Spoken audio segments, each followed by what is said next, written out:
Hey, what's up everyone, Blade here, and welcome back to another video, Persona 5 The Phantom X. So today's video, guys, we're going to be going ahead and talking about the man Akechi and pretty much how and why this character is as bad as he is. Seeing that I've gotten this question quite a lot here, some people are trying to understand what's his real problem. So we're going to be going over some things today and how I feel like a lot of things can be fixed with this character, seeing that he definitely needs a little bit of a fix. So if you guys are interested in this, be sure to sit back, relax, enjoy the video, hit the like button, hit the subscribe button. Let's get straight into it. So when it does come down to Akechi here, you guys should be able to see my screen pop on up on lafel.net if I am correct here. And to be honest, this character is just in a position where he's kind of weird, right? I think he honestly had a good chance of being something cool. If any of you guys are familiar with Star Rail, he's meant to be kind of like Cypher was when they came out as well, in which was pretty much to replicate your DPS's damage. He is our first big time sub DPS here who was in the almighty type, and the thing with him was not only was he like just a sub DPS in general, helping out just the damage you could put out, but the character was technically a buffer that just recorded the damage that you ended up dealing by a certain percent based on the DPS, and then he would spit it back out. Now, sounds like a cool thing to do, right? Also, sounds like an awesome thing that you would think be pretty darn awesome. Unfortunately, the recorded damage that he had was very little, right? The percentage that he was actually borrowing was a lot less than we expected. And pretty much if your DPS was not dealing a lot of damage, then he was not dealing a lot of damage. Even for examples of having an A6 DPS here, the damage that he borrowed was just not even enough, and you practically did need an A6 to try and go ahead to really utilize this character, which is just physically impossible for a lot of people, especially if like your DPSs and them are A6 as well. It was just physically impossible, making majority of his dupes absolutely useless unless he was A6, and even then I think we can see how that turned out if we go ahead and check the tier list, which we'll check at the end of the video anyways. But recorded damage just wasn't that good. Now the other part of him is he was able to of course give out different buffs. He was able to debuff of course with defense down. He had a really okay kit on paper, it didn't turn out right. So for the character himself, as you can see, majority of his stuff pretty simplistic. You need attack, crit, you need all that good old stuff here, and you would think a character like this doesn't really work. Well, that a character like this would work. But another reason that this character just can't really work here is instead of like most sub DPSs where, okay, they benefit off of follow-ups, they do all this other stuff here, but they contribute a lot more to the team instead of just their own personal damage. He had his personal damage that was already low percentage and didn't contribute much to the team itself that was absolutely needed. Seeing that he needed to record damage to really deal the most with his skill 3 here, and that was his main center fixture or the center factor of the character, it automatically made him bad. Because off here we have of course the skill 1, skill 2, pretty nice. We get some increased damage dealt. We're able to of course heal on the bless move. We're able to of course take down defense on the curse move, and that sounded pretty nice. But both of those moves did absolutely nothing, which is perfect. It's kind of fine for a sub DPS to do nothing, but to some extent you have to contribute a lot more, right? Well, for him, all he was providing was that increased damage dealt for the most part, which was pretty decent of a buff. But afterwards, the main thing we wanted to look at was that skill 3. If we go ahead and read it here, whenever he does have truth, and he will end up consuming all arrows of calamity or all arrows of clarity, dealing 19.5% recorded damage from the arrow of clarity as fixed almighty damage. Now this cannot crit of course, and then he will randomly shoot 4 arrows of chaos, each dealing 77.4% attack as almighty damage, prioritizing enemies that have not been attacked yet. Crow will only deal 15% of damage to the same target. So firstly, if he hit the same target multiple times, he was not dealing as much damage. That was already a downplay.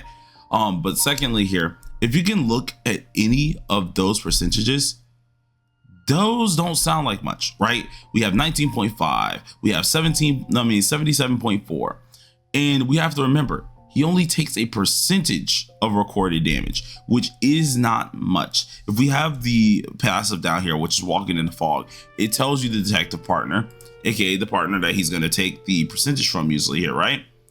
It only records 40% of the damage. Now, 40 may sound like a lot, but if you're a person whose DPS is dealing maybe 200k at most, 500k at most, any of those numbers, heck, we can boost it up to Kasumi type levels. Even Kasumi wouldn't help you, because at this point, that character just fundamentally doesn't work with Kasumi, right? Using that amount, you won't get any damage done, because you have to take away at least that 40% amount to the max damage that you can deal, which he already isn't dealing much with that. And he only gets, with the skill 3, aka the main thing for this said damage, he only deals a decent 19.5% of the recorded damage, and then 77.4% attack with the arrows. This is not much. This is a main issue with him. His just the overall percentage with this character is kind of lackluster, to the point where the character himself just physically cannot work the way he should be working. And seeing that we're looking at this character as well, he's kind of put in a game mode that is only meant for that, right? If he isn't in a game mode that is meant to do what he's looking for, aka that promotes having a actual duo DPS, he's not going to do anything. And that's kind of the main issue here. Now on TW, nowadays we have like sub DPSs that are pretty decent. We have Mitsuru that's actually insanely good here, and she's kind of done right. She doesn't record all other people's damage here. She only goes off her own base kit, and she's able to provide, of course, a debuff that is permanent. With AKECHI, if it was just him doing a base kit deal, right, and it was mainly like him looking at higher percentages, I think he'd be a lot better. But he has to, of course, contribute more to the team. So we can go ahead and look back at Mitsuru, for example, right? Let's just go ahead and take a look at her. If we take a look at her, and she's also a sub DPS, we're able to see that this character's percentages are way different than what his are, right? We're able to immediately take a look at, okay, although it's recorded damage, the character just based on themselves is able to deal the damage itself, right? They don't have to rely on anything type of like recorded damage or anything like that, because the only issue with AKECHI is he has to continuously be tied with a DPS. Meaning if your DPS still ain't doing a lot of damage, you ain't gonna do nothing with that. AKA promoting the idea that your DPS probably needs to be an A6 DPS to really deal the damage that you want him to do, to deal some mediocre damage, just based on the percentage that he's able to able to deal out. You have to pretty much have your DPS in the tip-top shape, and even then he will not be doing the best he can. Now, the reason why, right? The reason why he did so well, or he does so well at 60, or at least at A6, is because it increases the recorded damage by 50. So based not only on the, the 40% I think we have here, you have an extra 50% when using your skill 3, which is the main thing it's revolved around, right? And then every ally is seen as a detective partner, meaning that all of the damage that is dealt during that time period, anything that happens during that time period, he's recording that said damage, and he can straight up stack as much damage in as possible, making him insanely good. This makes it way worth it. Of course, anything that he gains for crit rate and crit damage, as long as it's over here, he's able to be basing it off on his detective partners, which are also going to affect him as well, improving his stats even more so. This is what makes him so good. If we look at the rest of his actual his awarenesses, he gets some buffs, which is from mainly the A2, but it's not enough to make him viable. That main deal that needs to be buffed is that recorded damage, and seeing you got that extra 50% on top of his entire kit, that is what made him a lot more useful for the A6 range. If this was in more of his base kit, the character would probably be a lot better, because the recorded damage issue, we all have to keep in mind with this. Seeing that everything is just recorded damage, you have to make sure that the recorded damage does a lot more percentage wise to really contribute to a team.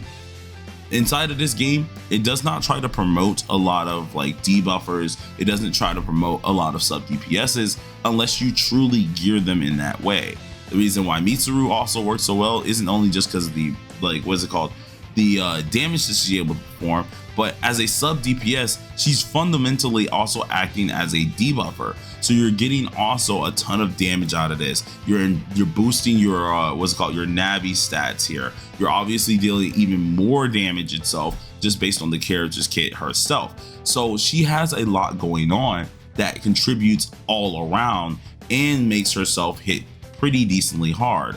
While with AKECHI, he's so reliant on one person that quite literally he doesn't deal anything just based on the percentages that are given at hand. So it makes it kind of an unfair amount for this said character. Now granted, hey, you want to pull the unit?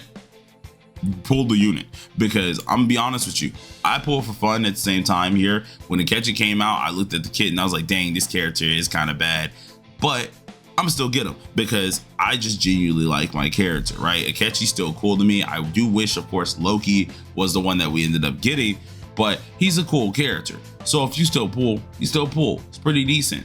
But the issue is with this unit is he just physically can't be used anywhere unless you're just doing some small content, because even generalistic wise, you're probably not going to use this character all too much, mainly because he doesn't deal enough damage to really use generalistic wise. You still have to set him up, seeing his main DPS is on that skill 3. Skill 1 and skill 2 are going to pretty much tickle the enemy, so I mean, like, you ain't gonna get too much out of it. But hey, that's all I really wanted to talk about today. I wanted to make sure you guys kind of understood why this character is the way it is here. Of course, granted, I do hope they rechange, or at least they change his kit when they release this guy, because honestly, I would like to see AKECHI really good. I really would. But it just doesn't look like that's going to be the case right now. But what do you guys think? You think they're going to buff him? You think they're not going to buff him? Let me know down below in the comment section. Until then, everybody, stay safe, stay sharp, and peace out.